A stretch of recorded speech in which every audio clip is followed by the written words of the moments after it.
Olá a todos, meu nome é Patrick, eu sou professor de Filosofia e Sociologia do curso Exatas e hoje nós vamos ver algumas dicas sobre a filosofia de Heráclito, um dos primeiros filósofos, um dos mais fundamentais filósofos pré-socráticos, e nós vamos ver algumas das teorias em volta de Heráclito. Heráclito, então, por ser um filósofo pré-socrático, o que nós temos de Heráclito são somente fragmentos. Então não temos um livro todo completo sobre Heráclito, porque basicamente grande parte da filosofia pré-socrática foi se destruída ao longo do tempo, então temos apenas pequenos fragmentos, mas que nos ajudam a entender um pouco dessa filosofia. Primeira coisa que precisamos entender: para a filosofia pré-socrática, todos eles tinham um princípio que eles chamam de arqué. O que é essa arqué? É um princípio mitológico, um princípio mítico? Não.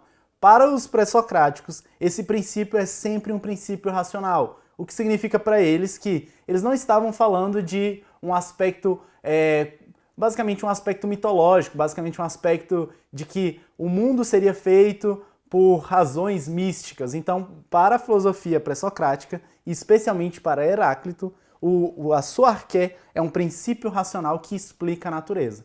Então, para Heráclito, por ele ser um filósofo da natureza, o que eram esses filósofos da natureza que tinham relação com a physis? A physis, então, é uma filosofia voltada para a explicação natural, para a explicação da natureza. Então, se temos, por exemplo, uma filosofia que é voltada para a explicação dos fenômenos físicos, para os fenômenos da natureza, essa filosofia é racional, é uma filosofia completa que, de alguma forma, tenta explicar o mundo de uma maneira científica nos limites do possível ali na antiguidade. Então, a primeira coisa que precisamos saber sobre Heráclito é que, para ele, o princípio que explica a realidade, sua arqué, é o princípio de que tudo flui, tudo se transforma. Então, para Heráclito, nós não podemos entrar no mesmo rio duas vezes. Por quê? Porque o rio não é mais o mesmo e nós não somos mais os mesmos. Então, para ele, a realidade ela é fruta de uma multiplicidade. A multiplicidade da natureza e a nossa multiplicidade. Então, isso que significa o ser múltiplo. O ser é múltiplo no seguinte sentido: nós somos compostos de diversas contradições internas. Nós temos oposições internas. Em um momento da sua vida você pode gostar de alguma coisa, em outro momento você pode odiar aquela mesma coisa que você era apaixonado, e isso faz parte da natureza do ser. Então, para Heráclito, essa multiplicidade é própria da natureza. Nós somos contraditórios por natureza. E essa multiplicidade é fruta da própria realidade. A realidade, ela é antagônica.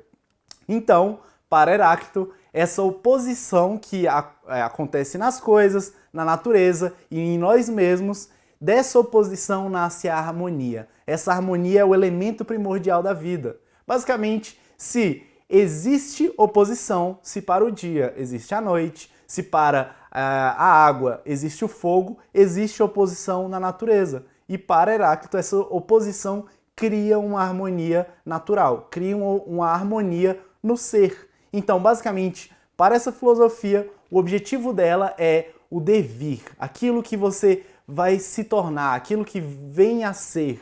Então, o princípio dela visa compreender essa ordenação cosmológica do mundo, como o mundo nos aparece através de seus fenômenos e como nós podemos explicar. Então, essa explicação ela é baseada em um princípio racional, uma arqué. Então, se cair uma questão sobre Heráclito, saibam que o fogo é o princípio primordial para Heráclito. Por que o fogo? Porque o fogo ele não se comporta como os outros elementos da natureza. O fogo está sempre se transformando. Então, para Heráclito, o fogo é um ótimo elemento para interpretar esse mundo natural, porque ele se comporta como a vida, sempre em transformação.